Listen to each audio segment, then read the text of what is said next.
Hola, buenas, soy Isabel González, soy residente de Enfermería Familiar y Comunitaria en el Centro de Salud Las Infantes en Corea del Río y en el que también se están formando mis compañeros Diego Delgado, que es residente también de Enfermería y de Medicina, Isabel de Sola y Francisco Puerta. Y bueno, entre los cuatro vamos a presentar el tema del estreñimiento, impactación e incontinencia fecal y todo esto enfocado en la atención al anciano. Bueno, aquí tenemos el contenido que vamos a aplicar, que vamos a comenzar con el estreñimiento, después vamos con la incontinencia fecal, los tipos de absorbentes para qué sirven, también una serie de escalas, ya después un poco más centrado en algo patológico, el estreñimiento crónico, después una evaluación de la historia clínica, las pruebas que se hacen y ya hablar un poco también de los laxantes y los probióticos. Bueno, pues comenzamos con la definición de estreñimiento y lo primero que quiero recalcar es que el estreñimiento es un síntoma y no es una enfermedad en sí, es algo subjetivo, ya que el paciente nos proporciona información de cómo lo está percibiendo, lo que le está pasando. Pero bueno, desde un punto de vista clínico, ya el estreñimiento lo podríamos definir con los criterios Roma, que al menos dos de estos criterios deberían de cumplirse para diagnosticar el estreñimiento. Y bueno, los criterios Roma son que el esfuerzo al defecar, hacer esfuerzos al defecar en más del 25% de las veces, que la heces sean dura también en más del 25% de las veces, la sensación de tenemos, que es la sensación de que tenemos siempre ganas, también en un 25% de las veces, también una sensación de obstrucción anal en al menos el 25% de las veces, también en ese mismo porcentaje que se hagan maniobras manuales y por último, el último criterio son las deposiciones que sean 2 o menos a la semana. Y bueno, ya hablando un poco más del estreñimiento, eso es un síntoma que padece un gran número de personas y realmente la causa es multifactorial. Y bueno, aquí como pone aquí, su prevalencia en España oscila en torno a un 12 o 20%. Y bueno, también quería decir que muchas personas han experimentado estreñimiento en algún momento de su vida. Pero puede ser en un periodo limitado en el tiempo y que no sea realmente nada grave. Pero bueno, ya la diferencia está en cuando es de larga evolución, que puede ser ya algo patológico. Y bueno, es mucho más frecuente también en mujeres y en los ancianos. Y bueno, también quería comentar que al final es un trastorno que afecta negativamente al bienestar y la calidad de vida de la persona. Entonces, es verdad que es algo bastante frecuente en una consulta de atención primaria y que además también se considera que tiene una elevada automedicación por la población. Y bueno, ya aquí justo esta definición que viene aquí de estreñimiento, es cuando existe una frecuencia de deposición menor a 3 veces a la semana y coincidiendo eso también con heces duras, de escasa cantidad, seca y el esfuerzo es grande para la deposición. Y bueno, ya un poco por clasificarlo, también así para encuadrarlo, hay tres formas de denominarlo. Que cuando el estreñimiento dura más de 3 meses, hablamos de estreñimiento crónico. Cuando es un problema puntual, como comentaba antes, se llama estreñimiento ocasional. Y también está el estreñimiento secundario, que es cuando existe una causa por la que se está provocando ese estreñimiento, ya sea por un fármaco, alguna enfermedad, por la vía sedentaria. Y bueno, ya por último, quería recalcar también que no hay que evitar el momento de deseo. Hay veces que vamos con prisa o que no tenemos el momento o el lugar oportuno y es verdad que se ha comprobado que el posponer en muchas ocasiones repetidamente el aguantarse las ganas de defecar acaba suprimiendo el reflejo gastrocolónico y así favoreciendo el estreñimiento. Bueno, pasamos con las recomendaciones dietéticas, ya que es un pilar fundamental para el tratamiento del estreñimiento, un tratamiento que no es farmacológico. Y bueno, lo primero de lo que tenemos que hablar es de la fibra, que forma parte al final de nuestra dieta saludable, no es específico para ello, sino que tiene que formar parte de todo. Y la fibra es el material que forma las paredes de las células vegetales. Abunda en la capa exterior de los cereales, que se denomina como salvado, y están en las semillas, en los frutos secos, legumbres, hortalizas, verduras y en todo tipo de fruta. Y bueno, lo que estaba comentando, que al final la ingesta rica en fibra es recomendable eso para prevenir y tratar también el estreñimiento, ya que eso incrementa el volumen de las heces y la frecuencia de la deposición y porque reduce el tiempo de tránsito intestinal. Aconseja un consumo habitual de entre 25 y 38 gramos al día de fibra de las diferentes fuentes y como proporción de lo que hay que tomar es un 3-1 de fibra insoluble y fibra soluble, que ahora voy a explicar un poquito las dos porque se diferencian, pero bueno, hay que tomar realmente de las dos porque las dos tienen sus beneficios. Y bueno, comenzando con la fibra insoluble, que es poco fermentable, él aumenta el tamaño de la masa fecal. Y debido a los restos digeridos. Y bueno, entre sus beneficios, pues aumenta la velocidad del tránsito intestinal y lo que ya he dicho, que aumenta el volumen de las heces. ¿Y dónde se encuentra esa fibra insoluble? Pues se encuentra en el salvado, en el trigo, cereales integrales, las legumbres, en los frutos secos y en las frutas, sobre todo con piel. ¿Vale?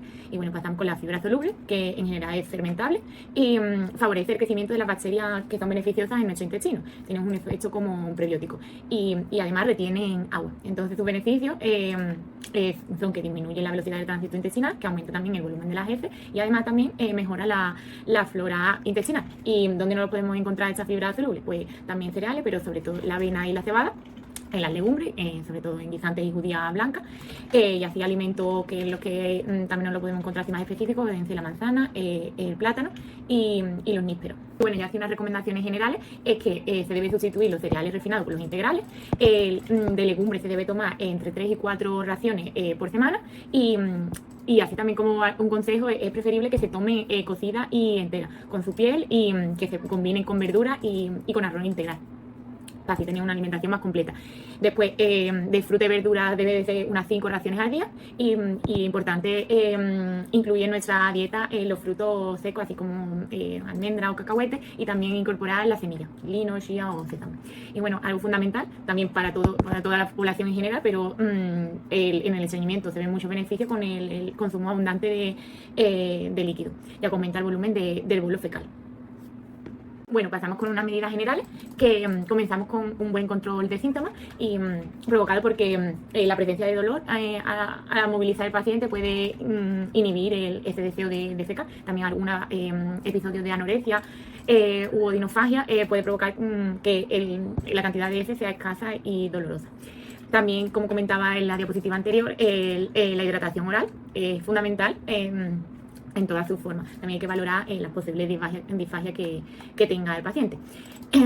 También vuelvo a incidir otra vez aquí por lo importante que es la ingesta rica en fibra y nada, ya un poco metiéndonos en el tratamiento farmacológico, hay que revisarlo y anticiparse a algún medicamento que se prescriba que puede producir estreñimiento, pues o evitarlo o cambiar el fármaco por otro que tenga la misma función, y si se tiene que prescribir ese fármaco sí o sí, pues ya prevenir y añadir algún laxante al tratamiento pautado, porque ya se sabe que ese tratamiento le va a provocar estreñimiento.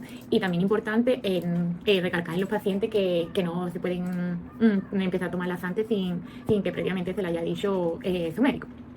Bueno, la actividad física también es muy importante, que es conveniente que realicen paseos diarios de actividad física de una intensidad moderada, ya sea un paseo, natación, elíptica, lo que sea, pilates, hipopresivo, y todos los días debería de realizarse al menos por lo menos 30 minutos. Y eso fomentar la movilidad, pero también sabiendo hasta dónde podemos llegar dentro de las posibilidades del paciente. Y ya así, en general, que también lo comentaba al principio, importante el entorno y el ambiente del paciente, ofrecerle la privacidad y la comodidad que necesitan para defecar. Muy buenas, soy Diego, soy residente de enfermería familiar y comunitaria de primer año y voy a continuar con la incontinencia fecal. Lo primero que hacemos es definirla. Se trata de al menos 2 escapes de contenido fecal en un periodo de 4 semanas durante al menos 3 meses. Hay varios tipos. Tenemos el primer tipo, que es la incontinencia fecal pasiva. Aquí hay una disfunción del esfínter anal interno, por lo que no hay un preaviso, ¿vale? No hay una captación del estímulo fecal y se producen pérdidas sin ser conscientes de ello, ¿vale? Después tenemos la incontinencia fecal de urgencia. Aquí el esfínter que está incompetente es el esfínter externo del ano. Sí existe un preaviso, pero no hay una capacidad de retención de esa defecación. Entonces se producen pérdidas porque no podemos posponer la defecación una vez es captada. Y después tenemos la incontinencia fecal funcional, es aquella en la que se produce porque hay barreras arquitectónicas, barreras externas que te impiden o llegar al inodoro, o la ayuda tarda en acudir para ayudar a ese paciente a defecar. Entonces se acaba produciendo pérdidas fecales por incapacidad de acudir por agentes externos. Bien. Después, tratamiento conservador de la incontinencia fecal. Empezamos primero por cuidado higiénico. Es muy importante proteger la piel sobre todo de la piel de la zona de los pliegues, zonas húmedas. Hay que ponerle cremas con óxido de zinc para evitar el contacto directo piel con materia fecal. La materia fecal es la sustancia más corrosiva que hay para la piel y tenemos riesgo de producirnos lesiones asociadas a la humedad, sobre todo en la zona del pliegue del pañal. El hábito defecatorio es muy importante decirle a los pacientes que cada 3-4 horas vayan al inodoro, se sienten e intenten vaciar el contenido fecal, ¿vale? Después, el ajuste dietético, hay que disminuir el consumo en grasas y aumentar el consumo en fibras solubles. Una fibra soluble es aquella que te ayuda a retener agua, aumentar el bolo fecal, ¿vale? Y cortar un poco esa incontinencia, ¿vale? La fibra soluble también se utiliza mucho en las diarreas. Tenemos también el biofeedback. El biofeedback es un tipo de entrenamiento en la cual se intenta reeducar el suelo pélvico mediante la coordinación de una construcción voluntaria del esfínter. Se le pide al paciente que contraiga voluntariamente el esfínter mientras se produce el vaciado del recto, para así fortalecer el suelo pélvico y hacer una reeducación de ese hábito defecatorio. Los dispositivos mecánicos como el plug anal o el obturador lo vamos a ver luego. Y los enemas y las irrigaciones. Pacientes que tienen una incontinencia fecal pasiva no tienen ese estímulo de defecación y hay veces en las que la ampolla rectal puede quedarse 3-4 días llena, entonces habría que vaciarlo.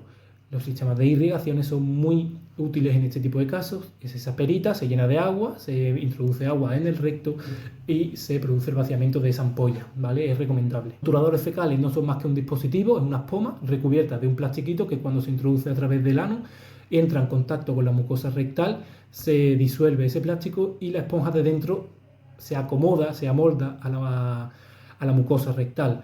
Actúa como una especie de tapón que impide la pérdida involuntaria de pequeñas sustancias de heces. El problema, que es bastante incómodo para los pacientes, no son muy bien tolerados, pero tienen mucha efectividad en el control de pérdidas de heces. Vamos a hablar un poquito de los absorbentes. Son muy importantes en el tratamiento y en el manejo de las incontinencias, bien sea urinaria o bien sea fecal. Hay varios tipos, nosotros vamos a quedarnos con los tipos que corresponden a la capacidad de absorción. Los de goteo es hasta 350 mililitros, los de día hasta 600, los de noche hasta 900 y los de supernoche hasta 1200. Para poder prescribir absorbente tenemos que hacer una valoración del estado del paciente, tenemos que hacerle un cuestionario de valoración de esa incontinencia, saber si es leve, moderada, grave o muy grave, que después lo vamos a ver, con el test de severidad de Sandwich, una escala de Norton y de Braden para valorar el riesgo de úlceras por presión y un índice de Bartel para ver la capacidad funcional del paciente, si es dependiente o no, y un test de Pfeiffer para ver el nivel cognitivo, capacidad funcional cognitiva del paciente. Indicaciones: hay que poner el tipo de incontinencia urinaria que es, si es leve, moderada o grave, y el nivel funcional del paciente, si es un paciente autónomo, si es un paciente que requiere ayuda para las actividades básicas de la vida diaria, o si es un paciente que no participa en la actividad. Y aquí os dejo un ejemplo para que nos lo visen a través por farmacia, que nos pongan el visado y nos permitan prescribir absorbente. Y por último vamos a hablar un poco de las escalas. La primera escala que vemos no es una escala como tal, son los criterios Roma 4 de diagnóstico de estreñimiento funcional. Lo que nos tenemos que quedar de aquí es que estos criterios deben de cumplirse durante al menos los últimos 3 meses, ¿vale? Y los síntomas deben de haberse iniciado al mínimo 6 meses antes del diagnóstico, ¿vale? Con eso ya podemos, con los criterios que nos ponen ahí, podemos diagnosticar de estreñimiento funcional. Después, las otras 3 escalas que tenemos, el test de Bristol, que es de consistencia de la heces, lo que yo quiero que nos quedemos es que el tipo 1 y el tipo 2 corresponde con estreñimiento, tipo 3, 4 con unos heces normales, 5, 6 y 7 un poquito más de diarrea. Por otro lado, tenemos el test de Sandvik. El test de Sandvik es lo que hemos dicho antes, que vamos a valorar la severidad de la incontinencia urinaria, leve, severa, ¿vale? Leve, moderada, severa o muy severa. Y después tenemos la escala de Wexner, que es una escala que valora el nivel de calidad de vida y la afectación de la incontinencia fecal a la calidad de vida de los pacientes, ¿vale? Hay otra escala que también valora el nivel de afectación de la calidad de vida de los pacientes, pero con el estreñimiento, que es la escala CVE 20, una escala desarrollada aquí en España. Y ahora mi compañera Isabel va a seguir con la presentación. Hola, yo soy Isabel y soy residente en medicina familiar y comunitaria, como me ha presentado al inicio de esta exposición mi compañera. Voy a continuar por el punto número 5, que son aquellos de los distintos trastornos que pueden provocar estreñimiento crónico. En primer lugar, tenemos el trastorno neurogénico, que son aquellos que afectan al sistema nervioso central o periférico, como por ejemplo pueden ser lesiones a nivel de la columna lumbosacra, anestesia raquídea, enfermedad de Parkinson, esclerosis múltiple, etc. Por otro lado, tenemos los trastornos no neurogénicos, entre los que destacan algún tipo de enfermedad metabólica, la diabetes mellitus, enfermedades obstructivas como pueden ser un cáncer colorectal o incluso la anorexia nerviosa.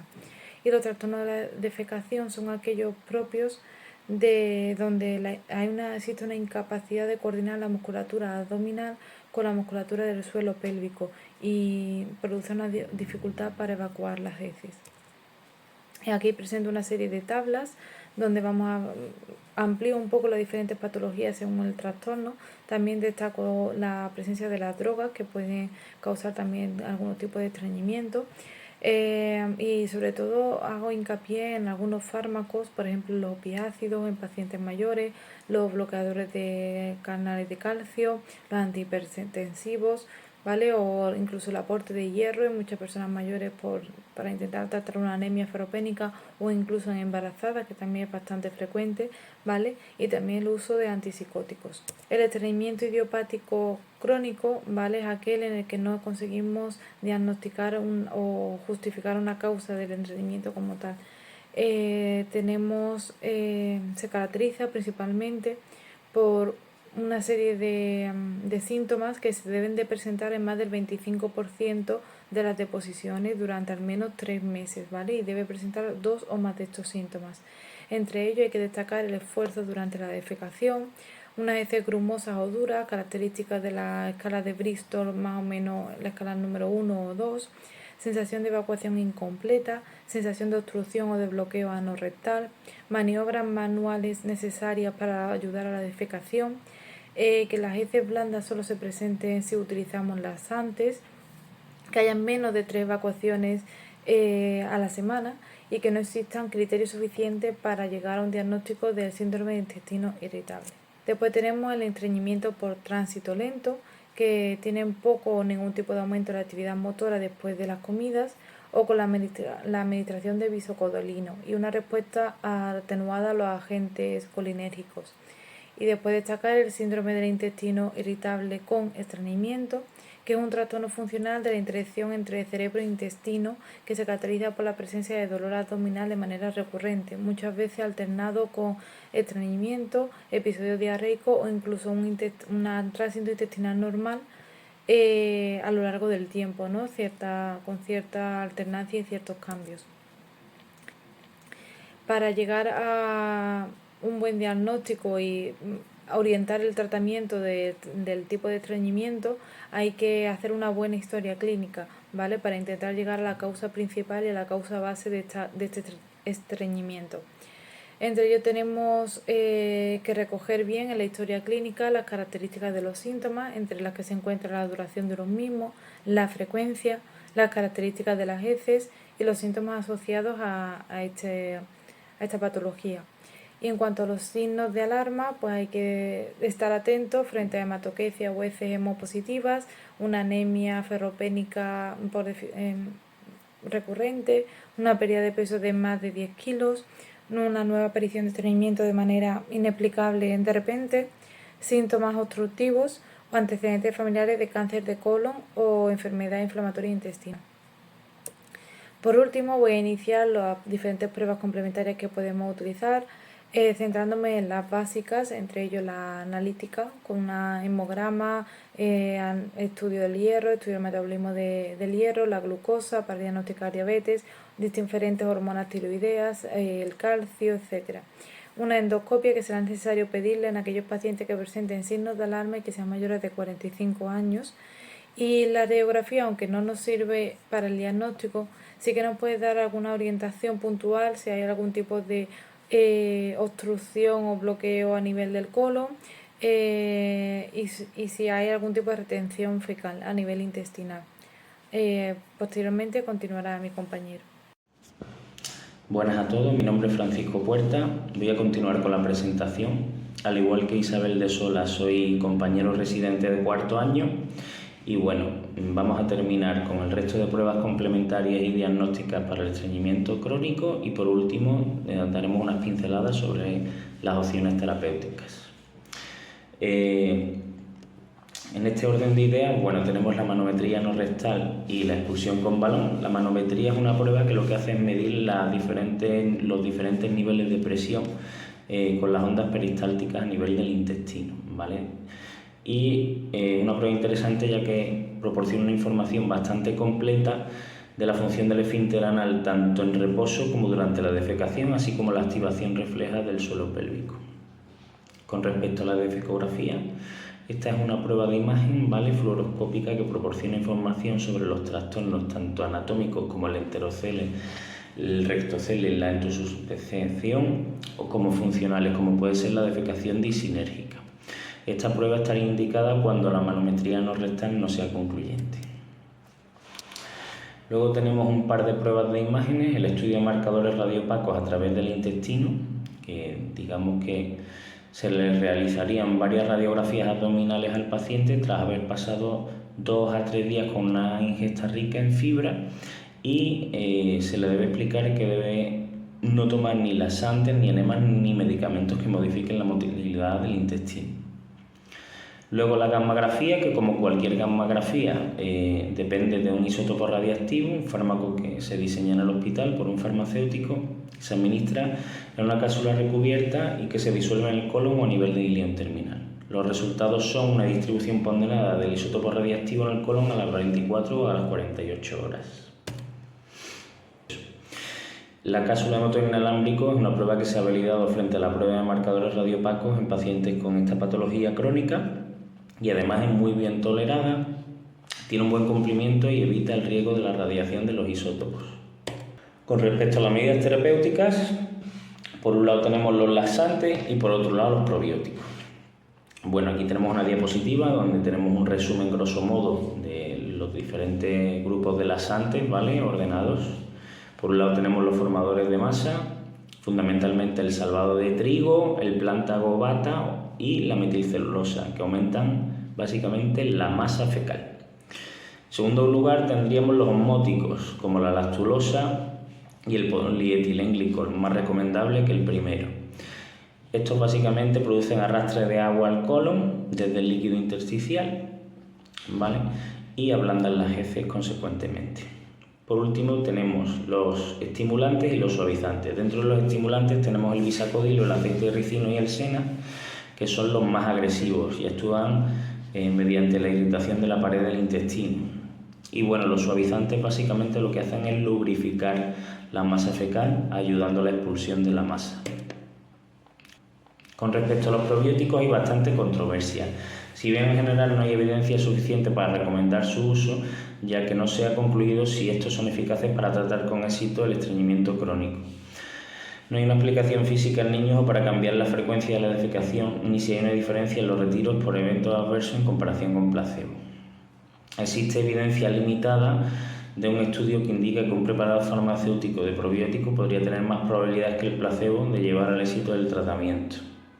Y tampoco hay evidencia suficiente para establecer conclusiones acerca de la eficacia o seguridad del uso de probióticos, ya sea solo o en combinación con el resto de medidas terapéuticas que hemos comentado o en comparación con estas.